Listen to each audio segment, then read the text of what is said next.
J'ai l'habitude de parler fort, donc je pense que ça ira. Bon bah déjà, bonjour à toutes et tous. Merci beaucoup pour cette invitation. Moi, je suis vraiment... Je vais essayer de ne pas parler trop longtemps, y compris pour que voilà, la parole circule. Vous dire d'abord que je suis très heureuse de venir, particulièrement à Dijon, parce que... et dans ce moment précis, parce que bon là, je revois d'anciens copains que je n'avais pas vus pour certains depuis 20 ans.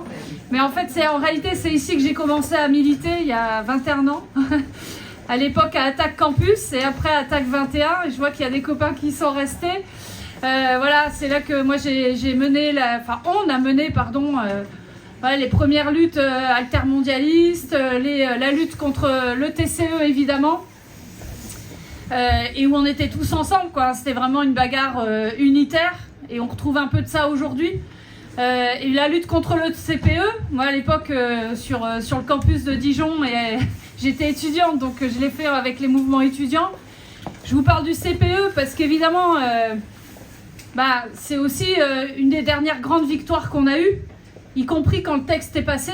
Hein, on a réussi à le repousser à force de mobilisation, et notamment parce que la jeunesse était dans la rue. Et je vais en reparler, je vais refaire le lien avec ce moment précis. Voilà, donc pour moi, évidemment, évidemment, je viens pas ici comme je viens ailleurs, quoi. Je sais pas comment vous dire ça, mais voilà. Voilà, il y a un peu d'émotion aussi de revenir dans ce lieu où j'ai milité, puis je revois même d'anciens collègues de l'agro de Dijon. Voilà, donc peut-être pour vous dire quelques mots aussi. Donc moi, je suis maintenant députée de LFI et NUPES, et j'insiste beaucoup sur le mot NUPES. Parce que j'ai fait partie des gens en tout cas qui ont fait les fameuses négos de 13 jours et 13 nuits. Et voilà, je suis très fière qu'aujourd'hui on ait réussi à construire cette NUPES. C'est un immense espoir, d'abord parce que ça a repositionné pour moi la gauche sur une ligne de rupture écologique, sociale et démocratique, sur une ligne avec une colonne vertébrale politique. Il y a un programme de 600 mesures, il ne faut pas l'oublier. Et c'est pas seulement un programme, c'est pas seulement une alliance électorale, même si certains voudraient le faire croire pour les ennemis de la NUPES. La preuve, c'est que là, en ce moment, à côté de l'unité syndicale et de la bataille intersyndicale, il y a aussi une campagne de la NUPES qu'on fait tous ensemble. Et même si certains voudraient nous diviser en nous parlant de article 7 vote ou pas, etc., tout ça, c'est des différences d'appréciation tactique. Mais au fond, ce qu'il faut retenir, c'est notre bataille commune. C'est les centaines de meetings NUPES qu'on a menés ensemble, c'est les tracts, c'est les affiches ensemble, c'est toutes les réunions qu'on fait ensemble dans toutes les localités, c'est les collectifs citoyens qui se montent avec la NUPES, avec les syndicalistes, les citoyens, etc. C'est ça qu'il faut retenir. Voilà, et moi je pense que ce qui se passe en ce moment, c'est évidemment précieux pour la suite sur le plan des mobilisations et sur le plan, aussi pour la reconstruction d'une gauche de rupture, d'une gauche qui aussi compte sur les mouvements sociaux, parce qu'aujourd'hui, ce qui compte, je vais vous dire, ça va pas être le vote à l'Assemblée, vous l'avez bien compris, puisque on risque certainement d'avoir une CMP conclusive, et le 16 mars, de toute manière, il faut savoir qu'il y aura un passage en force, si évidemment d'ici là on ne l'arrête pas, et on peut l'arrêter, un passage en force, soit vraisemblablement par le biais d'un 49.3 s'il y a le moindre risque d'un vote contre la réforme des retraites. Donc ce que je veux vous dire, c'est qu'aujourd'hui, le temps, il est aux mouvements sociaux, il est à la rue, il n'est pas au travail parlementaire. Voilà, je le dis un peu cash, mais là, c'est le temps des mouvements sociaux, c'est le temps des syndicats, c'est le temps du blocage de l'économie. Et on peut gagner, on pourra l'emporter s'il y a encore un degré de plus, je dirais, dans la mobilisation, dans le blocage de l'économie, dans l'élargissement à certains secteurs, et je pense en particulier à la jeunesse. C'est vrai que nous, on le mène aussi depuis des semaines et des semaines. Hein. Si par exemple le 21 janvier, on a fait une manif des jeunes avec les jeunes, c'était bien pour ça, c'est parce qu'on sentait que la mobilisation des jeunes, elle allait être décisive, et on le voit aujourd'hui, les blocages des facs, des lycées. Hein. Elle est aussi dans l'élargissement à des secteurs décisifs. Je pense aux électriciens, gaziers, à ceux qui perdent leur régime spécial, parce qu'eux, ils perdent encore plus. Ils perdent leur régime spécial. Je pense, nous, à la RATP, le régime spécial, il saute aussi. Je pense à tous les transporteurs, les routiers, les enseignants, enfin voilà, tout ce qui permettra de bloquer l'économie. Évidemment, la mobilisation de cet après-midi à 14h, elle est très importante, mais c'est les jours aussi à venir qui sont très importants. Je dirais que c'est pour moi le dernier moment, mais c'est le moment, en fait. Voilà, c'est le moment où il va falloir aussi être extrêmement solidaire. Il y a des caisses de grève, locales, nationales aussi. Évidemment, il ne faut pas faire la grève par procuration, mais ces caisses de grève, elles sont aussi décisives.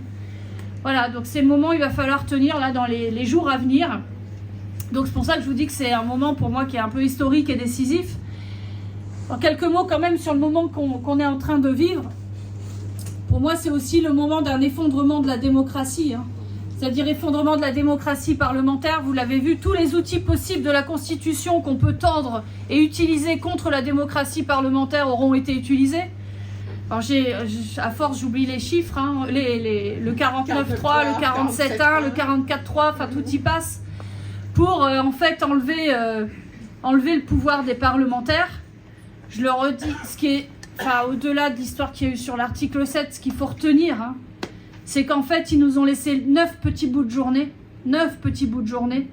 en hémicycle pour débattre d'un texte essentiel contre lequel il y a 90% des travailleurs en France, contre lequel il y a la totalité des syndicats de salariés. 9 petits bouts de journée. Donc c'est vrai, nous, on a refusé. On a refusé d'enlever nos amendements parce qu'on a voulu dérouler notre projet, parce qu'on voulait aussi ne pas nous effacer et accepter, et on ne voulait pas accepter cette non-construction du débat parlementaire. On voulait aussi avoir du temps pour débusquer les mensonges, vous l'avez vu sur les 1 200 €. À force de poser, on a posé 10 fois, 20 fois, 30 fois la question par petit bout de journée. Pour enfin avoir une réponse sur les 1 200 €, il a été obligé finalement de nous dire en hémicycle « Ah ben, il y a 40 000 bénéficiaires ». Ça devait être tous les retraités et tous les nouveaux retraités et anciens retraités. Ensuite, c'est tombé à 10-20 000. Bon, la réalité sera encore sans doute moindre. Mais il y a aussi des questions auxquelles on n'a pas eu de réponse parce qu'il n'y a pas eu le temps. Par exemple, on a posé je ne sais combien de fois la question « Combien de chômeurs supplémentaires avec cette réforme ?» Nous n'avons toujours pas la réponse. Elle ne nous a jamais répondu. Selon l'OFCE, c'est 277 000 chômeurs supplémentaires avec cette réforme, selon l'organisme français de coopération économique. 277 000 chômeurs en plus. On lui a dit, est-ce que vous confirmez, vous infirmez, vous avez d'autres chiffres? On ne sait pas. Voilà, donc voilà, je vous explique aussi, nous, le rôle qu'on a essayé de jouer. Mais au-delà de ça, là, pour moi, le rôle des députés et des sénateurs, il est essentiellement d'être avec la rue, avec les mouvements sociaux, parlementaires, militants, parlementaires en lien avec les luttes populaires. Voilà, parce que c'est là que ça va se jouer dans les jours à venir. Donc effondrement de la démocratie parlementaire, effondrement de la démocratie représentative, puisque quand on a un gouvernement qui passe en force contre l'avis d'une très grande majorité de la population, c'est aussi l'effondrement de cette démocratie-là. Et puis l'effondrement de la démocratie sociale, vous avez vu là ces derniers jours, refus de Macron de recevoir l'intersyndicale, ce qui est juste hallucinant. Donc vraiment, toutes les formes de démocratie sont en train de s'effondrer. D'où aussi l'immense responsabilité, nous, qu'on a côté NUPES, d'offrir une alternative, une alternative de rupture avec ce système-là, prêt à gouverner demain. Et là, c'est vraiment notre aussi, voilà, ce qui nous incombe aujourd'hui du côté parlementaire, c'est de construire ça dans les semaines, les mois à venir, pour qu'on change tout simplement de manière de gouverner. Alors, je voudrais aussi dire quelques mots sur ce qui se joue, parce que pour moi, quoi qu'il arrive, Macron a déjà perdu. Il a perdu parce qu'il a perdu la bataille des idées. Et sur le long terme, quoi qu'il arrive, ça va laisser des traces, alors qu'il retire son projet ou qu'il ne le retire pas. Parce que pour moi, il y a une repolitisation de la société à travers cette bataille des retraites. Parce qu'il y a vraiment deux visions de la société, deux visions notamment du travail qui se confrontent. Deux visions de la société, parce que pourquoi les gens réagissent à ce point-là contre la réforme des retraites? Pourquoi une majorité de la population pense qu'il faut aller vers des grèves reconductibles? Ce qui est quand même assez historique, qu'il y ait une majorité de la population qui pense qu'il faut des grèves reconductibles. Parce que ce projet, tout le monde l'aura compris, on n'a même plus besoin de convaincre, il est profondément injuste. Contre les femmes, en particulier, contre ceux qui commencent le plus tôt à travailler, contre les métiers les plus pénibles. Parce que, et on l'a démontré, parce que il y aura en moyenne, ce qu'on a calculé, c'est que par an, il y aura 15 000 personnes supplémentaires en plus qui ne verront pas leur retraite, qui mourront avant leur retraite. 15 000 personnes en plus, quand on fait les comptes, chaque année, qui mourront sans voir leur retraite. Et ça va évidemment concerner en particulier ce qu'on appelle les premières et deuxièmes lignes. C'est-à-dire les métiers essentiels, les caissiers, les agents de nettoyage, tous ces métiers-là qui sont les plus pénibles, pour lesquels l'espérance de vie est la plus faible, qui ont les conditions de travail les plus terribles et qui sont ceux qui ne verront pas de retraite. Pour une partie d'entre eux, une partie beaucoup plus importante encore qu'avant. Et pour moi, c'est ça qui s'est joué sur l'injustice fondamentale de cette réforme. Et je dirais qu'il y a encore autre chose qui s'est joué, qui se joue en ce moment, c'est la conception du travail. Parce que vous avez vu que dès le début de la bataille, on a eu des montées du gouvernement, par Darmanin qui dit qu'on est les rois fainéants. Et qui nous a dit, vous n'aimez pas le travail. Et là, maintenant, il se retrouve avec 9 travailleurs sur 10 contre sa réforme. C'est quand même ballot. Et en réalité, ce qui se joue derrière, c'est que on aime tous ce travail. Et on aime... Sauf que eux aiment le travail exploité pour nourrir le capital. Nous, on aime, le travail bien rémunéré, avec une retraite digne derrière. Un travail qui émancipe. Et donc, c'est la question des conditions de travail. Et sans doute, il n'y aurait pas autant de gens contre cette réforme si les conditions de travail ne s'étaient pas dégradées à ce point-là. C'est-à-dire qu'en même temps, ce qui joue, c'est la dégradation des conditions de travail. C'est-à-dire que les gens, moi, quand on discute avec les gens sur les marchés, etc., qu'est-ce qu'ils nous disent? Moi, je ne veux pas travailler 2 ans de plus dans les conditions que j'ai. Je ne travaillerai pas jusqu'à 64 ans, c'est pas possible. Je suis cassée, déjà là, à 50 ans, je suis à moitié cassée. Et pas seulement les travaux manutentionnaires, pas seulement les travaux manuels, les gens derrière leur bureau, il y a un stress énorme, y compris pour les cadres. Il y a un stress énorme. Les enseignants, avec les ATSEM, les AESH, etc., qui nous parlent et qui nous disent, mais on a des conditions de travail tel état, on est déjà à moitié mort au travail et on nous demande 2 ans de plus. C'est ça qui nous est dit. Mais aujourd'hui, eh bien, vous savez qu'il y a 2 bénévoles sur 3 dans les associations qui sont des retraités. Voilà. Ça veut dire que si vous retirez 2 ans de retraite à chacun, eh ben, ça va énormément réduire le travail bénévole dans les assos. Il y a des assos, moi je sais par exemple le Secours Populaire dans ma circo, il nous ont dit le Secours Pop, vous nous enlevez les retraités, on ne tient pas. Sur le travail quotidien, tous les jours, d'heures et d'heures de travail bénévole en journée, comment tient une association comme Secours Populaire, qui aujourd'hui, par ailleurs, fait le travail que l'État ne fait pas, devrait faire. Et aujourd'hui, quand on voit que les queues devant les banques alimentaires sont de plus en plus importantes, que les queues devant le Secours Populaire augmentent, que les bénévoles eux-mêmes nous disent on n'arrive plus à faire face à l'afflux de personnes qui ont besoin de nous, faut se le dire aussi, 2 ans de retraite retirée, c'est aussi du travail bénévole qui va être retiré à toutes ces associations. C'est aussi dans les conseils municipaux, toutes les petites communes. Comment la plupart des conseillers municipaux dans les petites communes, les maires, etc., beaucoup sont des retraités en réalité. Voilà. Donc c'est tout ça que... Voilà, c'est des idées aussi qu'on a fait passer petit à petit. Voilà, et qui fait qu'aujourd'hui, on en est dans les jours décisifs de cette bataille-là.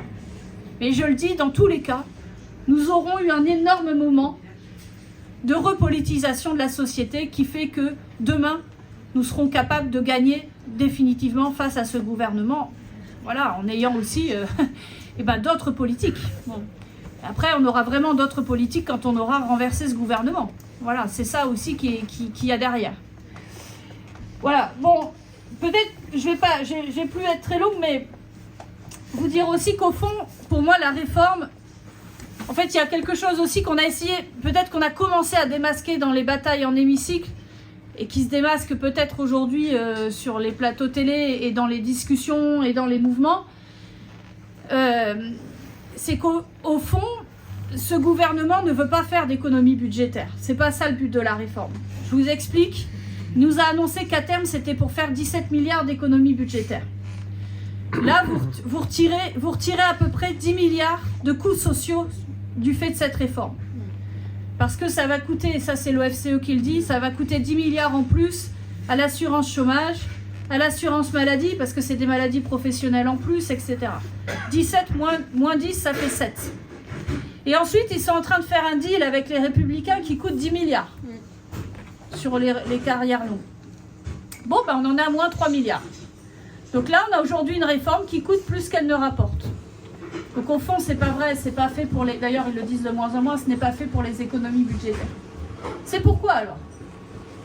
Et ça, c'est quelque chose qu'on a démasqué petit à petit. Au fond, qu'est-ce que ça va produire surtout? 277 000 chômeurs en plus, comme l'a chiffré l'OFCE. Et ça permet quoi? La pression sur les salaires, exactement. Au fond, cette réforme, elle permet quoi? D'extraire encore plus la valeur produite par le travail pour nourrir le capital. Puisqu'elle va permettre de faire encore plus pression sur les salaires. Et c'est là que ça rejoint la question de l'inflation, des prix alimentaires et tout ça. Aujourd'hui, il faut savoir que la France est un des pays qui a la plus forte baisse du pouvoir d'achat. Si vous comparez aux autres pays européens, en fait, on a un tel décrochage des salaires par rapport au prix qu'aujourd'hui, on a une baisse franche du pouvoir d'achat de 2% d'un an. C'est historique, ce n'était pas arrivé depuis 30 ans. Donc, on a une baisse du pouvoir d'achat, en particulier des plus modestes, puisque c'est avant tout sur les prix. Ce qui flambe, c'est les prix des produits de première nécessité. C'est les prix alimentaires. Donc, c'est là-dessus que ça se fait la différence. C'est les plus modestes qui trinquent. Dans cette affaire d'inflation. Et donc vous comprenez que vous avez une réforme des retraites qui va faire pression sur les salaires parce que ça va produire du chômage en plus. Donc les patrons pourront faire pression davantage sur les salaires. Et à côté, une flambée des prix alimentaires et des produits de première nécessité. Donc vous avez un effondrement des salaires réels.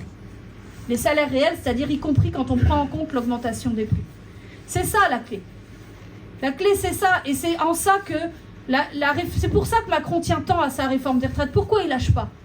Parce que pour lui, c'est un pilier de son projet néolibéral de baisse des salaires pour nourrir le capital. Voilà, dans un moment où on a par ailleurs une stagnation de la productivité du travail, il faut absolument que les profits du capital se maintiennent. Et pour ça, il faut faire baisser les salaires. Donc ça veut dire quoi? Vous voyez à quel point tout ça est cohérent. On a une loi pouvoir d'achat cet été. Refus catégorique de toute mesure qui permette d'augmenter les salaires de manière générale. On veut bien des primes, on veut bien, etc. Aucune hausse du SMIC au-delà de ce qui est légal. Et aucune mesure qui permette d'augmenter généralement les salaires. Plus cette réforme des retraites qui va encore faire pression davantage sur les salaires et sur les pensions. Puisqu'à la fin, ça fait des pensions inférieures. Voilà le vrai but de cette réforme. Voilà pourquoi Macron y tient à ce point-là. Voilà pourquoi il faut monter encore d'un cran dans la radicalité d'action et de pensée. Parce qu'en fait, en réalité, il ne décrochera pas comme ça. Pour une politique qui est à ce point-là au cœur de son projet. Voilà. Bon, je finirai aussi en disant que... qu'est-ce que je voulais dire d'autre? Non, vous dire que peut-être pour finir aussi dans cette bataille, je crois que ça nous montre aussi que les mouvements sociaux sont solides. On a vu que les Gilets jaunes avaient remporté une bataille, ont quand même remporté une bataille quelque part. On fait reculer en tout cas Macron il n'y a pas longtemps. On voit aussi à quel point les formes organisées de la contestation, les syndicats sont forts. Et ça veut dire aussi qu'on peut s'appuyer non seulement sur une NUPES qui s'est rassemblée sur une ligne de rupture, on peut compter sur des mouvements spontanés, horizontaux, comme sont les Gilets jaunes dans cette société, et on peut compter sur des syndicats forts. Voilà. Donc pour moi, on a les ingrédients pour que demain, on ait une victoire, peut-être avec cette réforme des retraites, et je pense qu'on peut gagner. Voilà. Et demain aussi, face à ce gouvernement, tout simplement, pour le renverser et offrir une alternative à ce pays qui ne soit pas une alternative molle. Voilà. Parce que je ne crois pas que, vu l'immensité des enjeux écologiques, sociaux et démocratiques, on aura une réponse vis-à-vis du peuple qui soit une réponse molle. Nous n'aurons une réponse que si elle est solide, si elle est tranchée, et si elle clive et elle rompt avec le capitalisme financier et avec le néolibéralisme économique. Et donc pour ça, eh ben, il faut un programme de rupture qui ne fasse pas dans la dentelle par rapport à ce capitalisme financier, tout simplement. Voilà. Ce soit pas l'extrême droite.